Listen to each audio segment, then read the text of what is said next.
Hello and welcome to a new episode here on the Wharf's Rebellion podcast. I'm your host, Niels Eichhorn, and it's in contrast to I did Bo Cleveland yesterday. Today I'm doing another recording. And yesterday I had snow. Today it's sunshine. It's nice outside. North German weather for you. It's crazy. And we're moving a little further south today from Calgary down into Illinois with my guest.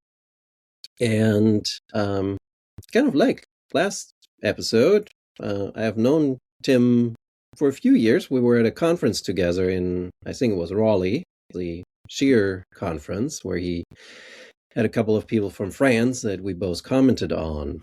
And I was actually, I think before that, I was introduced to his first book, which was Distant Revolutions, 1848 and the Challenges to American Exceptionalism.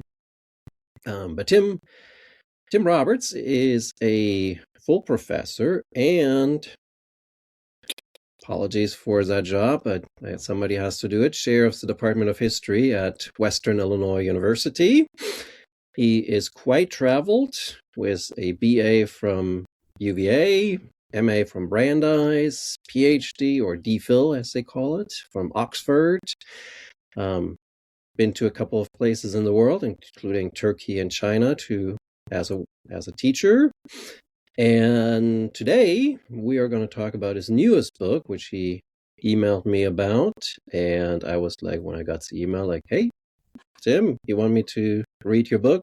Well, why don't you come on the podcast for it? And he said yes, and I read his book, and here we are. And the book is After Barbary, Algeria's Role in the French and American Empires, with Cornell University Press. So Tim, first of all, thanks so much for joining me here today and taking some time out of your Friday to talk about your book. Yeah, you're welcome, Niels. Thanks for having me. Glad to reconnect with you. I still remember our delightful panel back in the day at Raleigh. I'm glad we've been able to stay in connection over the years, following your travels on Facebook and of course your many great publications. You've done a lot to get us to think about the Civil War era in a broader transnational perspective, or transimperial perspective is the term I use. And you've inspired me from a distance. So thanks for that. I am very glad. And I have to say, your book was always, your work was always inspiring too, kind of thinking about first 1848. But now you're asking us to think about France, especially its Algerian colony, and sort of how France and the United States sort of thought about imperial projects in Algeria in particular. So how did you, like, Algeria is not a place, nor is France a place that American scholars come to first think about when they think about imperial studies. So how did you come to want to do Algeria and France?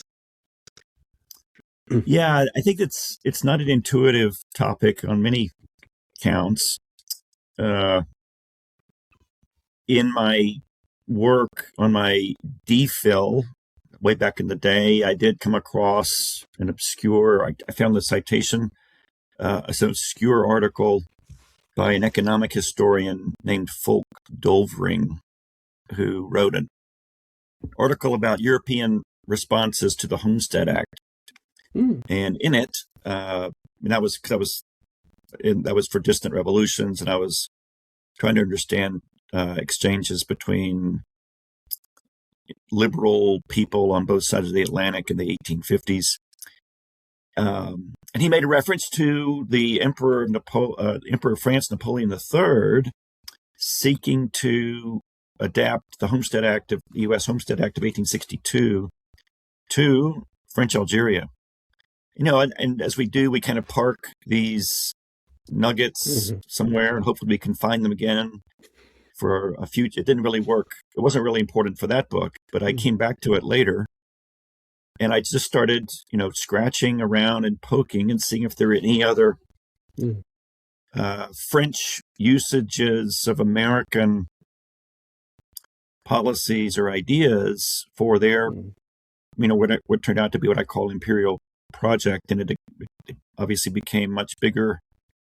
And it became not only about French usages of American imperial ways, but the other way around, and a connection between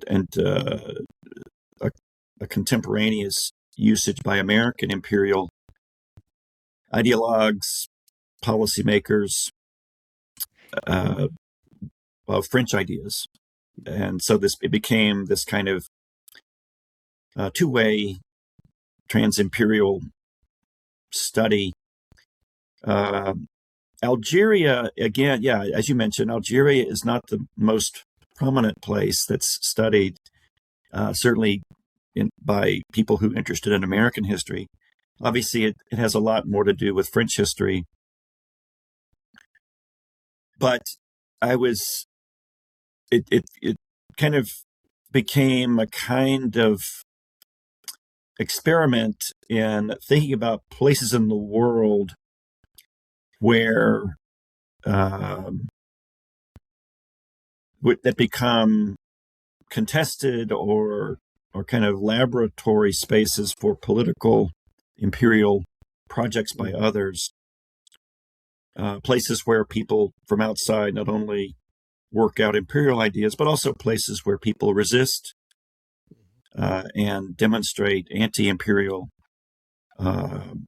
actions, ideas, agendas that also get exported. So yeah, I think this, as I say, I claim in the book, it's a project whose model I would be really interested to see if others can locate other what I call kind of trans-imperial spaces to think about how at different points in time and different places in the world these spaces become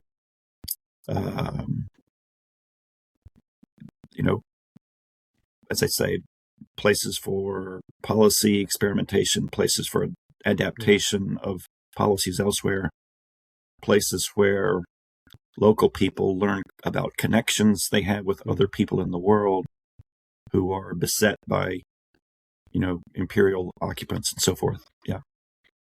And one thing that I kind of wondered about too, because it's hard to do comparative history, and I want to talk about comparative history in a little bit. It's hard in the first place, but you're doing it with an additional language barrier on top of that. And it seems like you are, dare I say, quite eloquent when it comes to language, because you have lived in Turkey, you lived in China for a while. I assume you speak enough French, or can at least read enough French, that these sources are no obstacle for you at all. Well, I think thanks for saying that. I think I have enough facility, obviously, to read French sources. I have taken French language classes, and I can tell you, based on the wincing of my instructor, that my French oral ability is not nearly as advanced as my ability to read. As what I call myself a transnational, trans-imperial historian of the United States. I think it's important that we get into archives offshore and be able to look at sources from other places besides those housed in the United States. Possibly because sources on the French side, and I'll say right off the bat, my limitations about using Algerian sources. I can't read Arabic. But the fact that sources of the French perspective in French may have something to do with why American-French imperial exchanges are not as prominent in the literature as Anglo-American topics and books. Interesting, though, like there's quite a few books on German and American comparative imperial history, but not so much on the French American side. Possibly that has to do with language. I think it may also have something to do with these kind of comparative or not comparative parallel the old hobby horse of exceptionalism. And I found that French historians are right along there with traditional American historians, and kind of either explicitly or implicitly kind of having a methodology that grounds French history in a kind of unique or particular way that doesn't lend itself to comparisons and connections. So that might be also a reason that this book's topic may be something that is a little bit novel in the literature. Yeah, and I mean I think it's sort of a general American history problem, right? In Europe, you're almost forced to learn two foreign languages, but yes, American academics oftentimes only have to do like a reading knowledge in one, maybe two other languages, but it's so common, like especially for American historians, to just like, if it's not in English, I don't care about this information, and like how many times do you see diplomatic histories that just has English language source material and that's it? And I think that makes your book really important and essential, because you are exploring that other language side. Yeah, and for maybe grad students or anybody out there wondering about transnational history, it's not like you have to be fluent in a second or third language to do this kind of history. I'm certainly not. But so just even a little bit of dabbling can go a long way. I would say I've written an article, not for this project, but on the Hungarian nationalist Lajos Kossuth. And I was able, but when I was in Turkey, as you mentioned, I was able to get some Turkish students to help me with some Ottoman sources. And we were able to unlock Ottoman government attitudes towards the United States at the time. And that really, it helped me get the article published. It also, again, at least gestures towards this idea that, we need to validate and use the vast sources outside the U.S. and outside the English language for study of the United States. I consider myself an American historian, so I think, having said that, I take the kind of challenge that Tom Bender, has offered to say we need to get offshore and to incorporate foreign language in study of American history. Yeah. And so, like, you're published in a U.S. in the World series, and you're doing kind of trans-imperial history, but some of what you're doing in the book is also sort of comparative in nature, kind of comparing how U.S. applies what the French learned in Algeria, or like how experiences are similar in nature.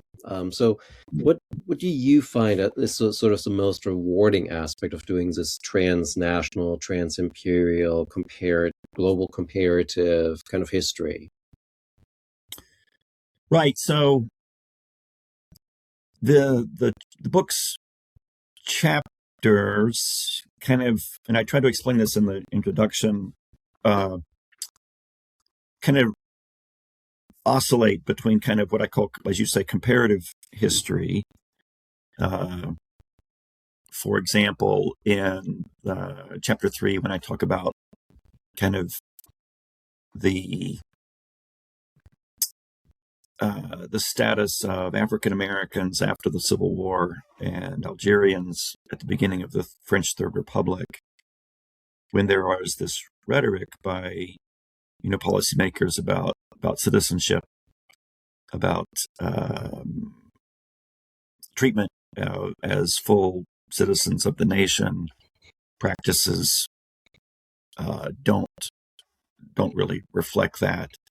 You have the rise of segregation and at the state level in the U.S., laws that become known as Jim Crow. In France, you get the Indigenous Code, which is which actually becomes kind of French policy until World War II. Yeah, so that's a kind of comparative topic. I think there's a pretty strong comparison I make in the epilogue, if people can get that far in the book, between very recent, the rise of nationalism in the United States and France. But here I look at the Pied Noirs, the people who fled Algeria after independence, who have a kind of very conservative element in French politics in recent time, and the rise of kind of nationalism in the Republican Party in the United States. Not so many connections between those groups, but I think it's interesting as a comparison. Other parts of the book are more what I call connective history, and I try to I think this is really what interested me in the project, is how we can find what seem to be these disconnected historical topics, but if we look and we can find the sources, we find these interesting connections of mutual influence. Beginning with the Algerian freedom fighter Abdelkader in the first chapter, and how he lands in American popular opinion as this kind of noble, quote unquote, savage who is a valiant fighter, but who cannot overcome, in the American mindset, the kind of civilizational boundaries of his people to resist French forces there, and it shapes how Americans think about the Indian Wars, so-called, under President Andrew Jackson. The chapter on the Civil War, which you as a Civil War historian may have been particularly interested in, there's a lot of exchange. I make the case for how the famous Lieber Code that the United States government issues during the Civil War is influenced by Americans' knowledge of French-Algerian military doctrine in conquering Algeria. The chapter on that is really focused on the Homestead Act, but it's a broader chapter about connections between especially how the French are trying to figure out ways to make Algeria more of a settler colony. The way they do that is they really get quite excited about the Homestead Act, which they believe has enabled the U.S. government to get settlers to move into the frontier and to make it into an agricultural kind of economically rewarding province of the country. So yeah, I think there's interesting connections as well as comparisons. Transnational or transimperial history is both. I think maybe people are more familiar with comparisons, but I think there's a lot of promise in what we can do when we think about connections across ostensible national and imperial boundaries. Yeah, but let me put the hat of as a peer reviewer of my last book, and that I did with Duncan Campbell on. And one of the comments that guy made was that, well, how do you know that these connections or these comparisons aren't just pure coincidence? Right. That is something I think that will show up in every book review of this kind of book by historians who are not sold on this whole transnational project. And this was a criticism of my first book, Distant Revolutions. My last chapter talked about the influence of the fallout from the 1848 revolutions on the American Republican Party and the sectional crisis. And one of the reviewers said this is casual, not causal phenomenon. And in fact, it sunk the project with that press. I had to find somebody else who was a little bit more open to my argument. So you kind of this gets at the real central or fundamental aspect of historical analysis, is how much evidence can you muster to show a real connection and influence. I always have students who want to say, well, I want to study the influence of the Declaration of Independence on French people, in the coming of the French Revolution. And I say, okay, how are you going to measure and show that influence. Easier said than done. And, so it's you in the chapter, for example, on French usages of the Homestead Act, I think the ability to do digital searches and databases is a boon to this kind of historical analysis, where you're looking for frequency of references, and then you try to do your due diligence on who the author is. In France, are they a prominent writer, analysis, economist who is parking on the possibilities for what happens if the French policymakers embrace some of the ideas and doctrine of U.S. land settlement policy. Of course, when W.E.B. Du Bois or James Baldwin is talking about French Algeria and how that is an analogous situation to American civil rights agenda, that's obviously much more. I think that's a fairly strong evidence for but the argument being it's not a coincidence that they're having this conversation, and that there's at least one way influence, often mutual influence. I don't know. I think it's a great fundamental question that everybody who does this kind of history has to answer. Yeah. How do you show that this topic is not simply coincidental history? I don't know. Maybe beauty is in the eye of the beholder, and it's. I guess if you can persuade the publisher that there's more than a coincidence, that's half the hurdle right there. Yeah. We always kind of hold our breath to see what the reviewers are going to say. Yeah. Oh God, yeah. Don't get me started. I have to deal with that at some point over the summer again. But I think there's also where you said that saying your first book was a particular press, right? It's once it's your first book, then you don't really have the ability to kind of push back. Whereas if it's your second or third book, and you can be no, this is not this is not just coincidence. You just lazily picked a reviewer here. Right. And yeah, I think you're really on it, actually.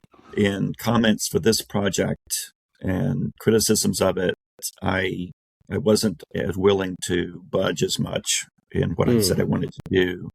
So you're right. If you have a little bit of literature already, maybe particularly as this kind of as a historian of U.S. in the world, you have a little bit more credibility to stand pat on some of the arguments you make, and say, look, the evidence substantiates the claim here. I would. It's interesting. Sometimes you have to think about what you mean when you say there's a connection or there's influence. In the chapter on the American Homestead Act's landing in French Algeria, I remember one of the readers said that it's less adoption of American policy than it is adoption of American image. And so they kind of drew a line between making the claim that it was homestead policy versus this kind of little bit more amorphous American, the image of American land policy coming across and being adapted and configured to fit local, French needs. And that's in Algeria, a wording change, so you're in good shape, right? there. And so, you have to decide, I suppose, if you're going to accept this kind of slightly watered down assertion of a connection, or stick to your guns. But and it again, hopefully, as a scholar of integrity, you're sticking to your sources. You're trying to not go beyond what the sources say. It is interesting. I think one of the adventures of this kind of scholarship is when you read a foreign language source is to sometimes how something translates Right. can be quite Yeah. interesting, and it will have a consequence for the Mhm. interpretation. So that's really quite of a cool kind of Mhm. aspect, and something that Yeah. I think is a turn on for this kind of scholarship when Mhm. you're challenging yourself to really interpret the source. You're publishing in English so that you have to Mm. report it in English, but how you Yeah. interpret it and report it is your call, and I think that's quite cool. Yeah. Yeah, Yeah. No, I remember had to do that for the first book on slavery and the terminologies that people used in Europe for that. So that, yeah, it is a sort of an interesting power you have in the way you transfer that language from one to the other. right. Yeah, Um, yeah, yeah. and then So, when the go ahead. French historians get hold of this book, they may call me on the carpet for how I interpret something, but I don't I know. mean, I don't know what we I- say to that. Write your own book, I suppose. well, and I was going to be like, well, as a German, I will say, well, it's France, so let him complain. Yeah, it's interesting. You kind of there are these national stereotypes that we try to get around, but sometimes Yeah, they show up nonetheless, and they do. They do, it's a little unfortunately. bit grounded in reality. Yeah. Yeah. Um, Speaking as an but American who has found visceral evidence of confirmation of American stereotype. yes, there's definitely that too.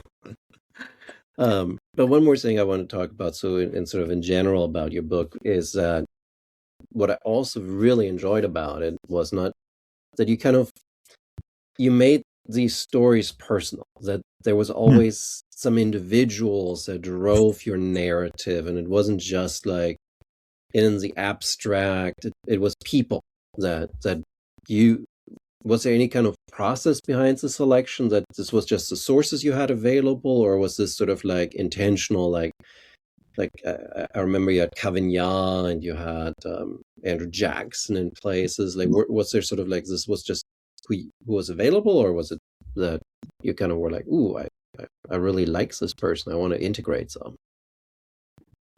It's interesting that you pick up on that.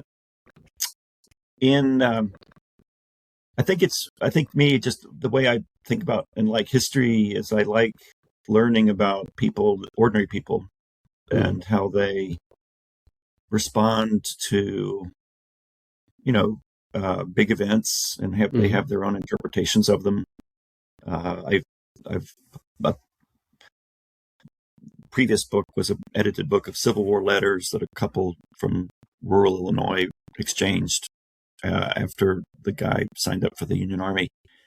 And they're talking, they have a right to talk, and they have their opinions about the mm, war and about democracy and freedom and slavery, no less than the great, the so-called great people do.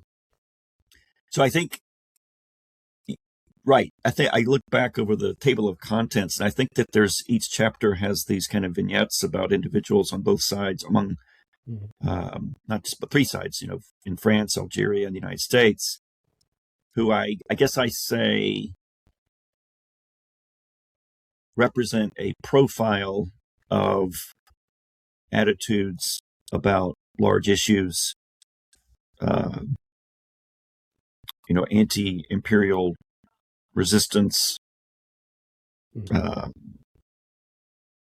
the civilizing, when we think about, well, these are policymakers, mm, Grant, U.S. President Grant in the United States, uh, uh, Vanier, who writes this mm, law in 1878 about Algeria it's supposed to encourage the quote unquote civilization mm, of Algerians. It's a kind of parallel there.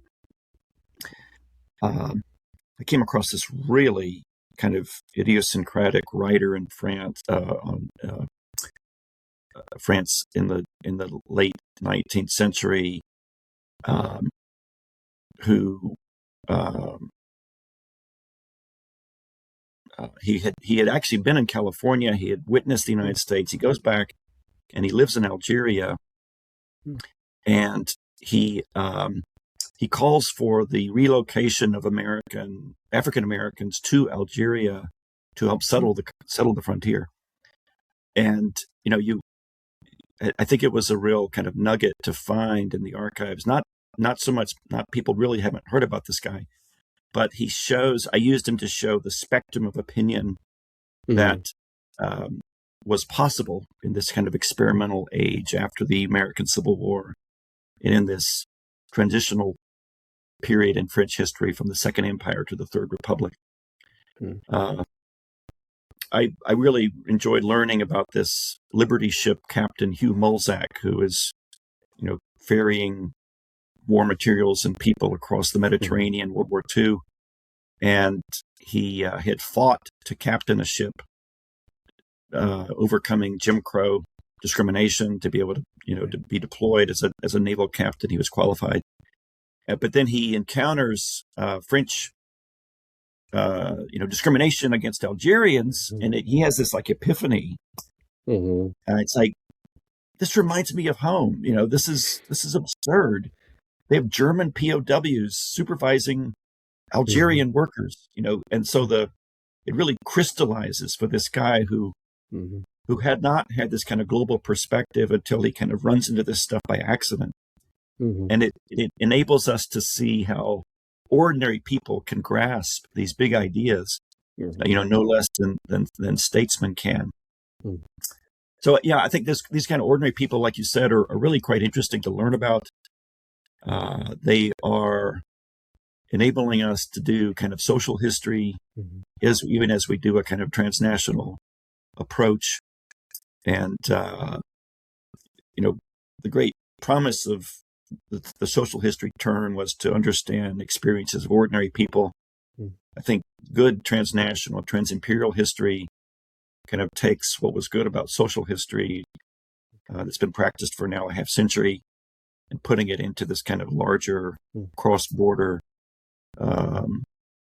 locations or agenda. And so I think hopefully that the book, if hopefully the book is a success in that one. Yeah. I liked it, so I hope. I would say it is. I hope you're representative. Yeah, my opinion matters the most anyway, so who cares? You're the host. True. But I think one of the other parts that you kind of mentioned in this already is like you have Jackson, you have Bernier, you have individuals from the Pied Noir. You start from like the 1820s and you go until like modern day. And I seem to remember at I think it was a grad student conference in Florida, where a person mentioned that one of the challenges of just comparative history in general is that you have to manage two historiographies, right? You have to manage histories of two countries to understand what's going on. I mean, in your case, you're even more challenged because you have the entirety of U.S. history. You're effectively doing, like, yeah, you didn't do the first 40 years, but whatever. And you have what? You have the Louis Philippe monarchy, you have the Second Republic, you have the Second Empire, you have the Third Republic, Fourth Republic, and you're going even to the Fifth Republic. You have a whole host of things. Did that ever kind of make your head go spinning and you were like, why did I do this to myself to take that long a durée? Yeah, my former department chair, I remember telling them about this book project and the scope of it, and the reaction was great skepticism. That I'm a Civil War historian, and I'm writing about post World War II kind of transnational or transimperial history. So this is definitely a bigger book in terms of chronology. I guess the book is not a survey of French American relations. It is episodic. These are topics that I kind of imagined, came up with, and thought would be not necessarily continuous, but connected through persistent themes of exchange among these three, places of imperial development. So yeah, I am an American historian. I'm much more familiar with American historiography, but to do this, I had to educate myself on French literature to kind of get a catch up on what has been going on with French historians' writings about the French Empire, French Algeria particularly. And then something I really enjoyed learning about was kind of what's going on in scholarship about French memory, and how people contest how the French Empire rose and fell in both France and Algeria. I would say that as I learned more and more of the French secondary sources, I got more excited because I could really see parallels to some of the things that are happening in American historiography. Yeah. So, I guess on the surface it seems kind of daunting and possibly insurmountable, but once you just kind of roll up your shirt sleeves and start reading, for me, it just got really exciting. And I liked learning about the topic as I was getting ready to write about it, So, yeah. And again, it's a book that the press published in its U.S. in the World series. It's not a book that is framed in a series on French history. Hopefully, though, historians who are not specialists in American history will find value in it, and including historians of the French Empire and of Algeria. Yeah. Just out of curiosity, are you more excited to see a review in a French history journal from a French historian or from an American historian? I'm excited to see good reviews in any journal. No, Very diplomatic. I'm really curious to see what hopefully will be reviewed in French history journals and to see the reaction.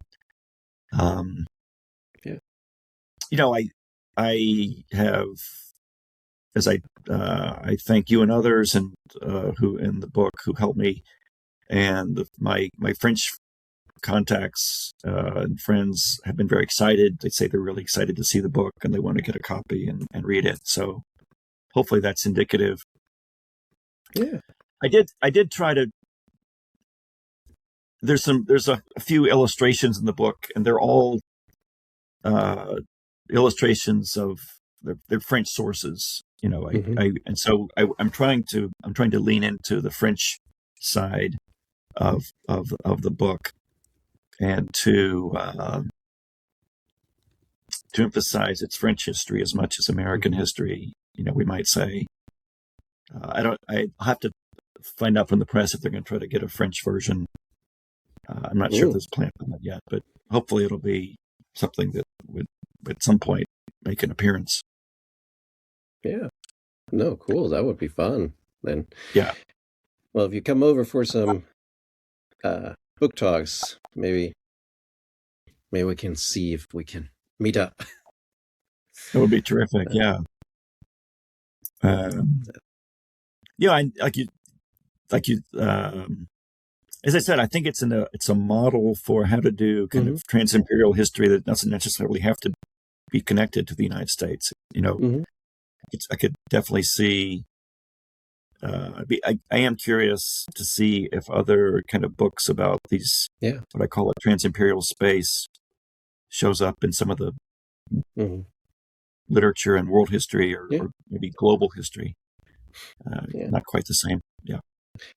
So usually I ask this one towards the end, but sort of in the interest of not going too long today, I don't think we'll have time to go through the entire book, but I kind of want to see which of these episodes, which of these sort of individuals maybe, which one was the most interesting or fascinating to kind of engage with? Which one do you feel like was the most, spoke the most and kind of really encapsulated your project the best?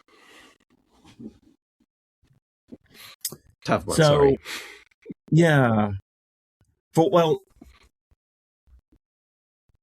so my training is kind of mid 19th century and Civil War era U.S. So the chapter on what I call the American Civil War as a kind of razzia, which is the term Mm-hmm. for people who don't know, that it kind of floats around. It's kind of a broadly understood term actually in this era. It's not just it originates in French practices in Algeria, but it becomes a term for kind of irregular or colonial warfare uh, on both sides of the Atlantic and as well as in North Africa. I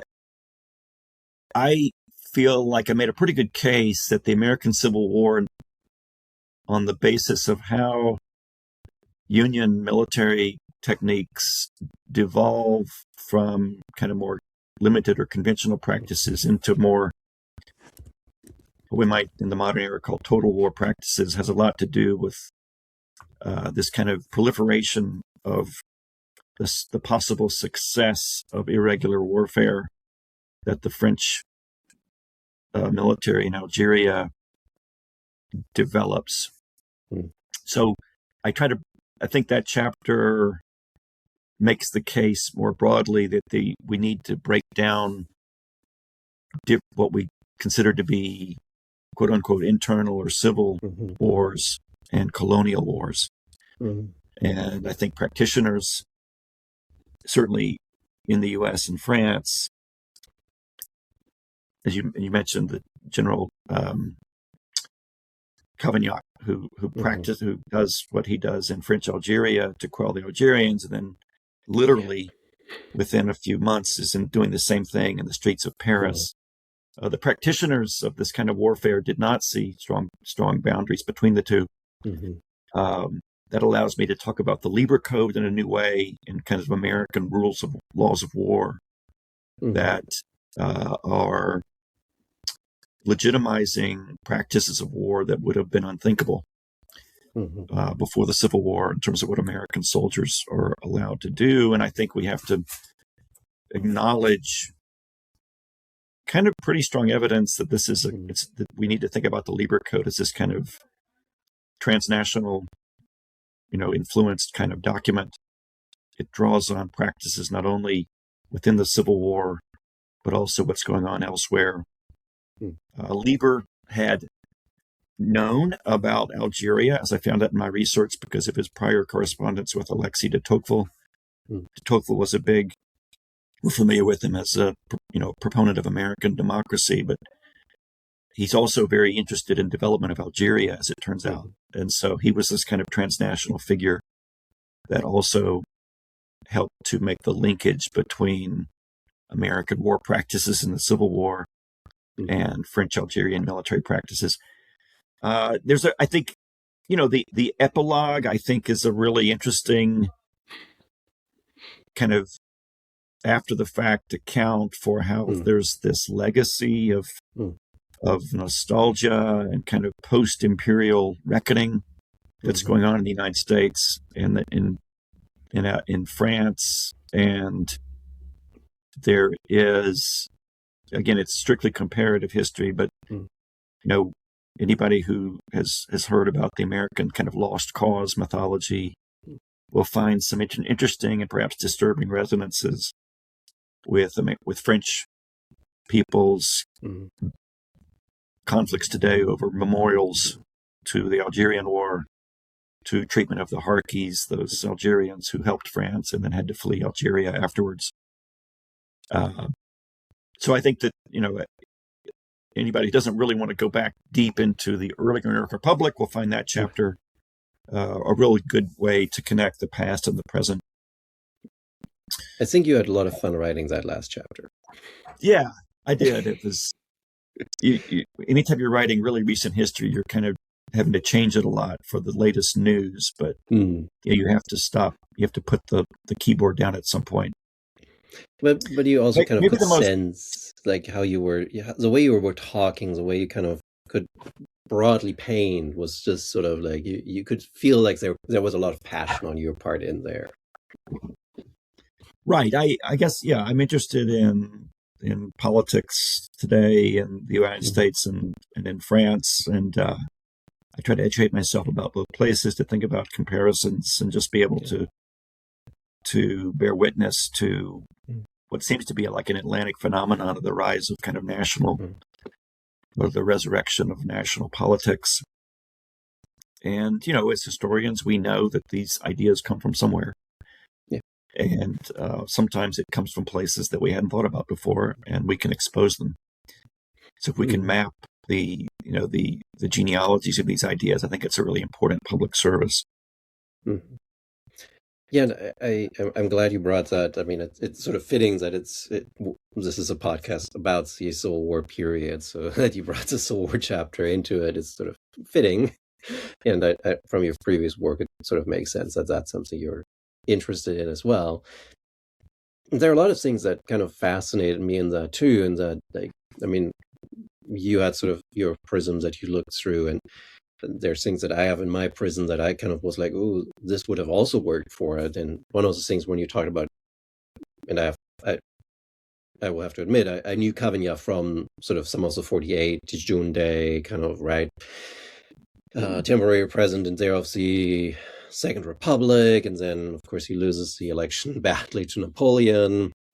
I didn't know much about him prior to that with regard to Algeria, but then it sort of reminded me the way he's thinking about these workers on the barricades in Paris, like Algeria, and that he fought previous, like how you have like with generals in the American West eventually, and I'm thinking there especially of Nelson Miles, that, right, like he fought Confederates, and then he fights Native Americans, and he fights workers in the Haymarket uprising, and he's translating these experiences into each other, so that these rebellious workers are just like Native American war dancers, and it's like it so makes sense when you think of what you wrote, that this is how people operate.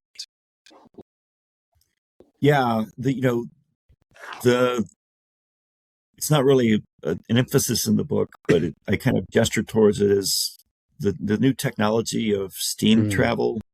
Yes, enables trains and steamboats, enables people to get around regions and across distances they wouldn't have before. So you can shuffle a general from North Africa to France much more quickly than you could before. You can shuffle an American general, as you say, from fighting Confederates to fighting New York draft resistors, and then out west. So they're witnessing in real time these conflicts that on the surface look different, but they transfer techniques of bringing order, because this is what they know about, and they're not thinking about rules of engagement, certainly in the 19th century in the way we think about today. It struck me that, Cavaignac is a real, today we see regimes dotted around the Atlantic world militarizing, police forces and domestic sites of civil disturbance. And, I think Cavaignac is a forerunner, somebody who translates techniques from foreign or colonial situations to domestic circumstances. And I think that's not something to kind of to say is a coincidence. I think there's a lineage there, and there's a history to this that starts with the ability for governments to transfer military personnel between foreign and domestic circumstances more easily than in the past. Yeah, but it's also, I think, speaks to the kind of looking down on the subaltern individual, right? Whether that is the worker in Paris, the Native American on the Western frontier, or the Arab Berber in North Africa, right? So it's like you're the less civilized, and therefore I have a right to do whatever I want. Right. Right. I mean, especially in my chapter 6, when I talk about the era of the Algerian War of Independence. I mean, you have what's called the Café Wars in Paris, where Right. Algerian nationalists are bringing the war home, and literally. And it's an interesting prospect for Black nationalists, especially the Black Panthers, who try to fit what's going on in France and in other places of anti-colonial resistance to American circumstances. It's an interesting chapter because I think I land in a space where it kind of works, but for Black nationalists who ride the wave of this anti-colonial moment in the 1950s and 60s, when Algeria becomes independent, its usefulness in a kind of anticlimactic way, but not surprisingly, kind of fades. And so at the end of the day, that chapter shows that there are limits to trans-imperial connections that we can draw. And it's kind of in an ironic way, it's when Algeria becomes independent and it has its own nationalist agenda, its own, path towards sovereignty, towards deciding if it's going to be a secular republic, is it going to be Islamic? They have these hard choices to make, and that disrupts and pulls out the connections that had previously existed, and that African Americans, Black nationalists, had been very enthusiastic about. Yeah, but since you jumped to that chapter, I think it also speaks to the other aspect that you're kind of hinting at with sort of the Black nationalist movement of like, who are Algerians, right? Because are they African or are they something else? That was you mentioned earlier that this is a book long in chronology, and that's certainly the case in chapter 6. I mean, I basically start in the late 19th century and go from through the 1960s. So it's a lot of ground to cover. It's a lot of galloping, but it enabled me to trace the kind of ephemeral qualities of Algerian identity among African American writers, observers, tourists. And I make the case that Algeria is this kind of liminal. Algerians are a kind of liminal people. Sometimes they're treated as Europeans, kind of southern Mediterranean Europeans. Sometimes they're treated as quote unquote Negroes. Sometimes they're treated as non-Negroid Africans, and it reminds us that racial identity is constructed, and oftentimes it's constructed for political purposes. I think that's the case in this chapter. I think it's interesting that Algerians are fully embraced, not surprisingly, beginning with the War of Independence and then the achievement of independence from France.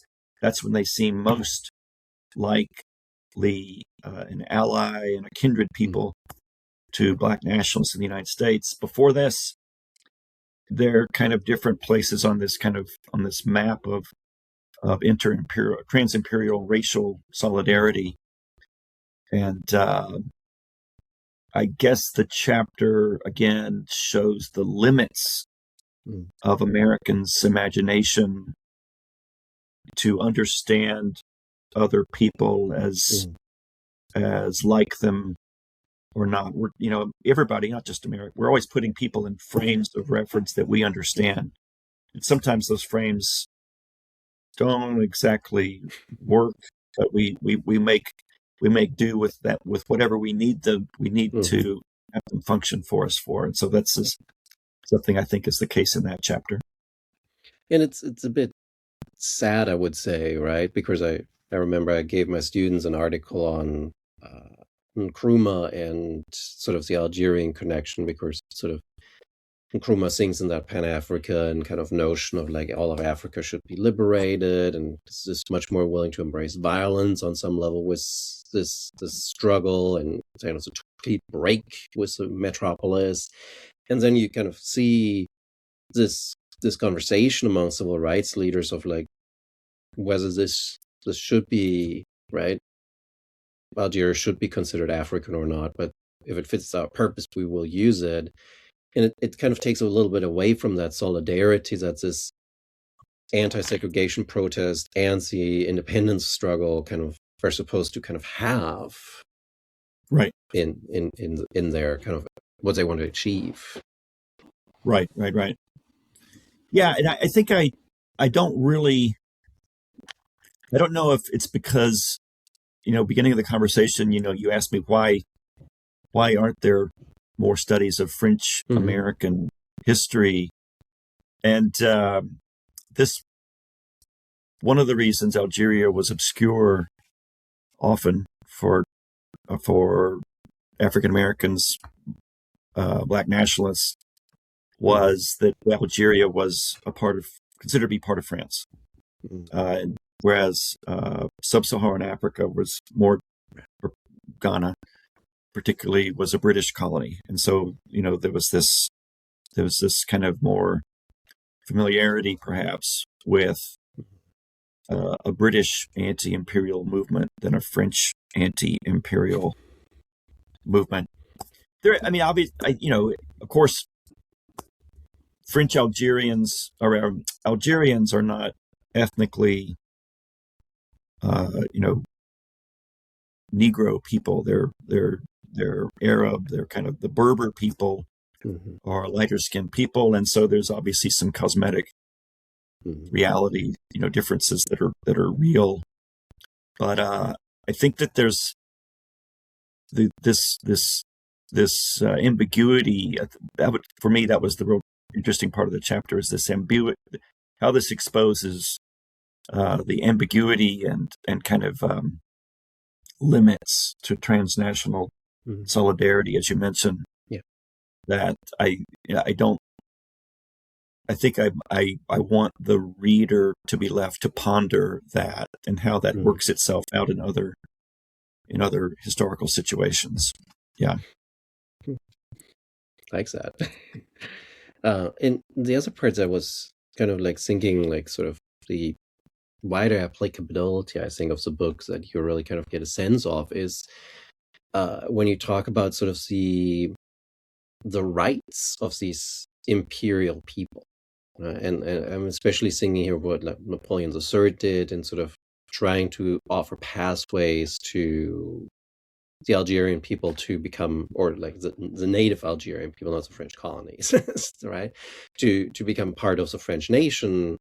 And in the same way, how the United States kind of deals with its colonial, quote unquote, people after the war with Spain, and how you kind of see that wrangling in the minds of people of like, they're not mainland people, but they're kind of part of us, but we're not really sure what they are. Right. So the French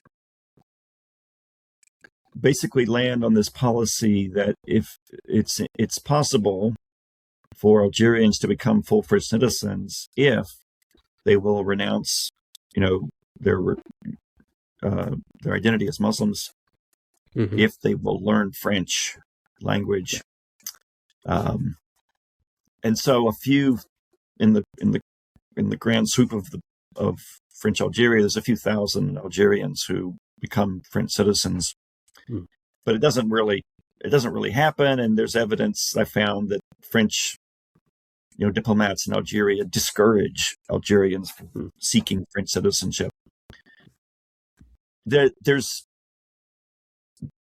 two, I guess I would say there's two, for lack of a better term, American analogies to this treatment of French Algerians. There's the treatment of African Americans after the Civil War, and then there's treatment of Native people in the Trans-Mississippi West.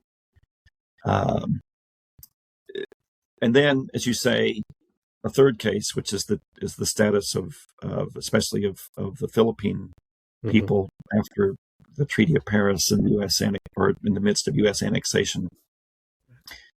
I would say in all cases there's this kind of illicit concept of gradual citizenship or limited citizenship among these places. In the case of African Americans and indigenous people in the United States, I think U.S. policy illicitly says that they can eventually become full citizens if they're willing to improve themselves. Of course, this is much more dramatic with Native people, with giving up tribal identity to with the Dawes Act, which is quite an interesting parallel to what the French law of the Varnier Act of 1878 had really discouraged tribal landholding in Algeria and try to set up much more kind of private landholding and development, and as an aspect of Algerian citizenship in France, if they would embrace that. The Philippines and Puerto Rico, as I argue in Chapter 5, is the American answer to how to become basically like a European imperial power in a way. Theodore Roosevelt kind of turns American exceptionalism on its head, I would say, at the turn of the 20th century. And he says that he and others, if the U.S. is going to be a great power, we need to have some overseas possessions. It works quite well in some places with the Spanish-American War. In Cuba is this tidy little war, in the words of John Hay. The Philippines, the wheels come off, right? And this is a terrible, protracted, embarrassing war. And I think as I said, I argue that has a lot to do with why the U.S. government and the U.S. Supreme Court come up with this different category of citizenship or belonging for people in overseas U.S. territories. I think what was interesting in that chapter is that President McKinley, for example, there's evidence that he was aware of the difficulties of France in subduing the Algerians, and he brought that. He, as well as other U.S. commanders, brought that fear into trying to contain the war in the Philippines and the treatment of the Philippine people after it, whenever the war would end. So that, I think that shows an awareness of the history of French Algeria. By 1900, French Algeria had been assimilated. There was no more, warfare really going on in the way it had 50 years earlier. And so I think it attests to Americans' longer familiarity with French Algeria as an analogy, whose outcome became an analogy for American treatment of the Philippines and Puerto Rico as these overseas territories, not colonies, overseas territories of the greater American Republic. Yeah. Did you kind of because it's a very contemporary subject, right? Of the whole question of who belongs, who is a citizen, the immigration issues we're having in France as well as in the United States, right? So did you anticipate that chapter would be so contemporaneous? No, it's interesting. I haven't thought about it like that until you mention it. I think that there's a lot that goes into these places that claim to be, liberal republics that also have a history of empires. What really goes into qualifying for citizenship? Um, on the surface, of course, race, language, religion don't matter, but there's these colonial legacies that seem to work their way into current day policy making. Mm-hmm. I think the battle over public history and memory of Mm-hmm. of empires is certainly part of this contested definition of citizenship: who's in and who's out. Mm-hmm. And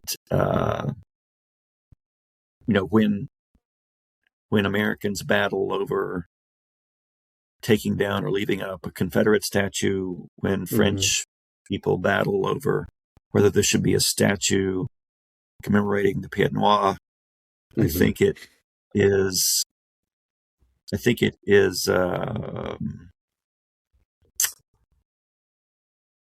A kind of illicit acknowledgement of this troubling, of this continuing inability to figure out how much we really will embrace our principles of Republican citizenship.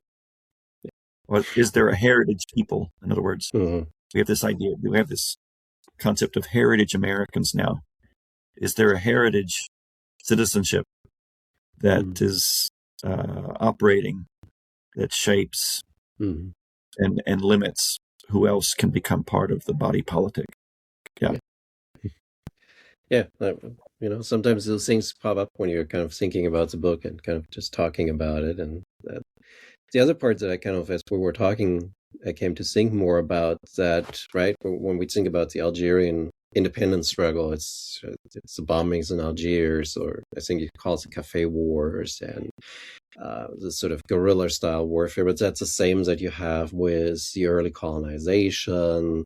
It's on some level what Native Americans do, what the Filipinos do. So it seems like one of the key elements of your book, kind of if we think of sort of the entirety of it and the conflicts that it's associated with, is this irregular type of warfare that colonial people use to resist colonizers. That's interesting. As a book on military history, it does this blurring of the lines between conventional and unconventional warfare shows up in many parts of the book. Of course, it's a reminder that imperialism and colonial conquest is violent and relies on coercion. Assimilation happens through coercion. And though at the same time, as you say, violence is a form of, as we know, of resistance to colonialism, not only on the frontier but also in the metropolis.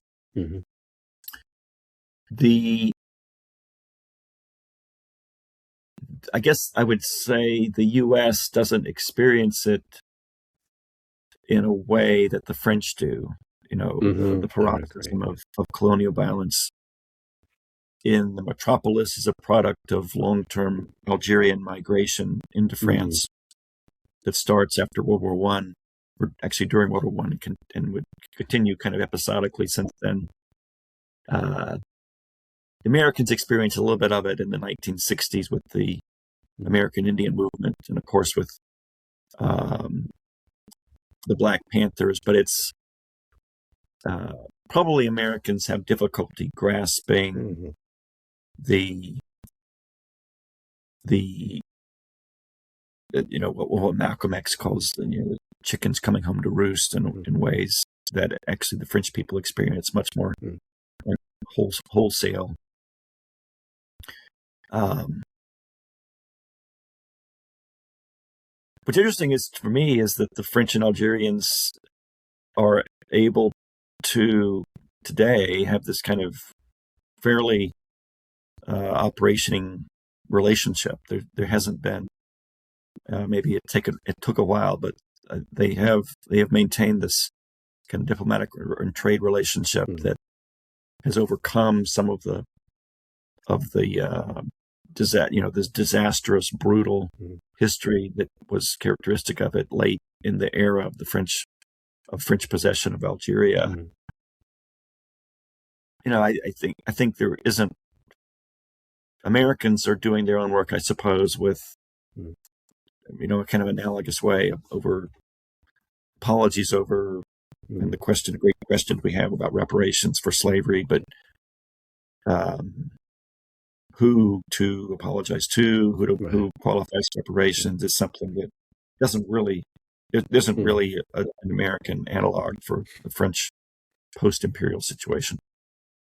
Yeah, but I think it also nicely speaks to sort of right, like, even if the people don't talk to each other, they react the same way, right? Like, as a person in Algeria, if I'm facing the French Foreign Legion, French army, and I have limited resources, they have huge resources available. I fight the same way that Native Americans fight, right? They didn't talk to each other, but it's just sort of an instinctive, I guess, is the word here, instinctive way to kind of like, this is how you resist in a situation of this nature. Yeah, I think that probably, you asked about coincidences, and I think that sorry, that is probably, and it's actually it is a coincidence, because you said you had Bo Cleland on your show, and he and I were just on a panel at a conference lately. We were talking about kind of trans-imperial history, and I made the comment there that I think one of the things my book doesn't really flesh out is the ability of anti-colonial, anti-imperial people and their ability to forge connections and do this kind of transnational or trans-imperial exchanges of military technique, of civil disobedience, of terrorism. Is it the case that it's instinctively they do these acts, and they, in hindsight, they bear some similarity to one another, or are there kinds of evidence that we could at some point uncover that show that there is connection somehow? They're learning from one another. There are perhaps people traveling across boundaries who are sharing information. I think that that's a book still to be written, to really flesh out the extent to which people who don't have access to power or institutional power nonetheless forge solidarities across political boundaries, especially in an age, before the internet, before the great proliferation of instant information. How do these exchanges? Do these transfers exist? How do they transfer? And so forth are really interesting questions that still probably could be written about. Well, and like, kind of following up on that, like, one of the keys that we have to think about is, like, yes, right, in the 19th century, it might have taken 2, 3, 4 weeks for news from Algeria to reach New York, but that's still it reaches. It gets there, right? And like, even the local newspaper in Western Illinois will cover something about the Algerian conflict, even if it's just like 5 lines that people then read about. So it's the exchange of information, the exchange of knowledge is just so phenomenal during like most of the periods you are like having in the early parts of the book. So people know, and I think that's sort of key to understand, like, why do Lieber and Begot come up with similar legal codes, because they know about this world and what is going on. Yeah, I think it's my dissertation advisor, Daniel Walker Howe, wrote an important book, What Hath God Wrought? And his main argument in the book was the importance book, by the way. Yeah, I have a couple of copies. He passed away recently, so I'm really sad about that. And but he was an enormous influence on me. And this book emphasized the role of technology and communication, the proliferation of new communication ways in the early American Republic. And I think that is operating in the beginning of my book. As you said, the first couple of chapters takes the story up through the Civil War era, and it's surprising how much information from distant parts of the world is showing up in local newspapers. Of course, the telegraph has a lot to do with that, but beyond that, the steamship and the ability to take stories from one paper and clip and paste, maybe with a little bit of a local op-ed. Yeah. But Americans are reading about.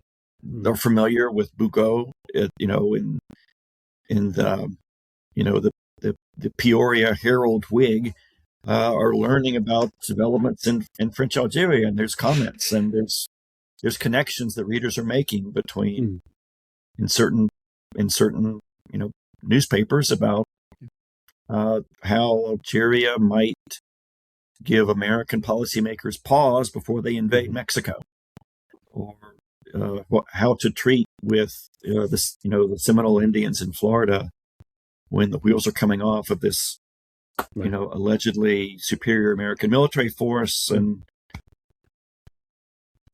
it's not going well, right? Yeah. The glorious, the heroic outcome of the War of Independence and the War of 1812. They have nothing to do with why can't we make it work with these tawdry, quote unquote savages. So Algeria is almost like we might think it's like a different planet, but it shapes discourse about local wars of consolidation and conquest. And it has meaning. It's not simply, I think I make the case, it's not simply interesting things to read. They're trying to understand what's going on elsewhere and apply them to actions that Americans may or may not take. And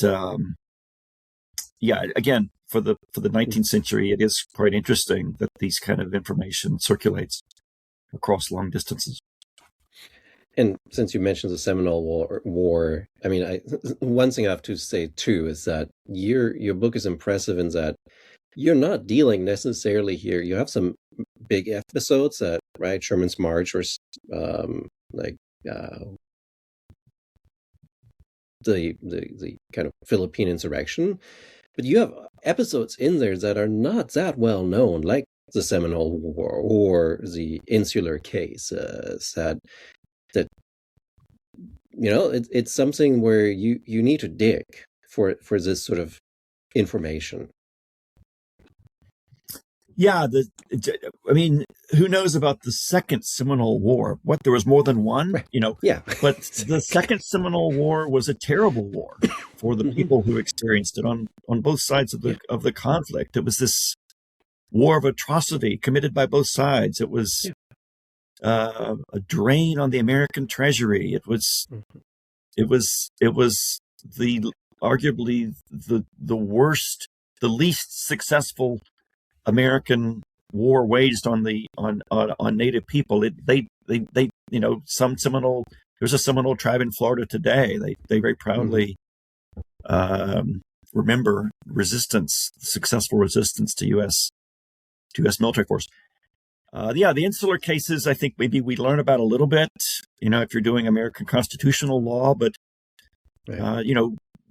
It was fascinating to learn about the kind of international influences on the development of U.S. insular policy.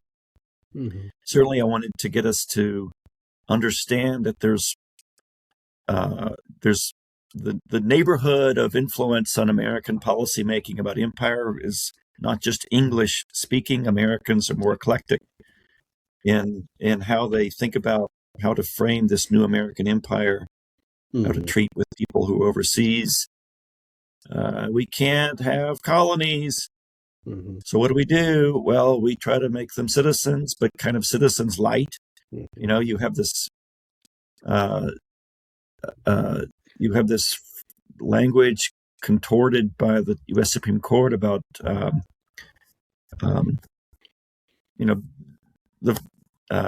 Justice Marshall had talked about Indians as domestic foreigners. They do the kind of return to that kind of convoluted language and with what to do with Puerto Ricans and the Philippine people with the insular cases. They're an unincorporated territory. There aren't really examples for that in the British system. It's I make the case it's this French Algeria kind of case that provides Americans with grounding to come out with this with the insular cases decision with some of them that American observers kind of scratch their heads at. They go like, well, where did this come from? Well, this is where it comes from. It's Algeria as this kind of analogy for a place that's got one shoe in the colonial world, in the colonial status, and one shoe in the integrated territory status of France, that provides a fit for how to explain the new U.S. treatment of these places that are, for the first time, overseas U.S. sovereign territory, not connected to North America. Yeah, and that sort of encapsulates your book really nicely. Well, I hope so. Yeah, I think it's, as I said, each chapter is an episode and is a kind of, it revolves around this theme of exchange for a long period of time between different generations of American, French, and Algerians about, I don't like to use the term using, but Algeria becomes this kind of instrument of ambition and of desire and of kind of either real or analogous homeland that sustains this discourse over a long period of time. And again, this is a kind of approach to this kind of history that could be replicated for other kind of well-chosen situations. So I really look forward to other scholars maybe picking up the thread and seeing what happens when they adopt some of these methodologies to their own interests. Yeah, I think it would be great material on Spanish or Portuguese imperial efforts that would warrant some exploration. So right, yeah. So that's your challenge, Neil. That's your new book. Congratulations. No, I will do Spanish, but I'm not gonna do that one quite yet. maybe eventually. But Tim, I really appreciate you taking the time this morning to chat about your book. It's been really fascinating and kind of going back to thinking about some of those great things that you have in it. So yeah, it's been wonderful and really delightful to connect with you, Niels. I really appreciate your investment in this, the technology of the podcast and of enabling scholars like me to talk about my book to broad audiences. You do a lot to help the profession to make a connection and hopefully get our scholarship into the hands of history buffs and people who don't find themselves in a history classroom but are interested in the past. So you're really doing a great public service. Yeah, I hope that we can cross paths in person at some point, but it's always fun to stay in touch with you with via the magic of the World Wide Web. Again, I'm an admirer of your scholarship, and it's nice to connect with you about my book. So, thank you for reaching out. It was fun to read something. I had not expected the scope that you gave me. That's good. I'm certainly going to let the publisher know about your reaction and the existence of this nice podcast, and hopefully your experience will be that of others who find a way to find this book. And I'd love to get feedback from all comers. All feedback is good feedback, whether it's critical or otherwise. So this is an Indeed. opportunity for me Yes. to invite conversation. Yeah. Yeah. Awesome. All right.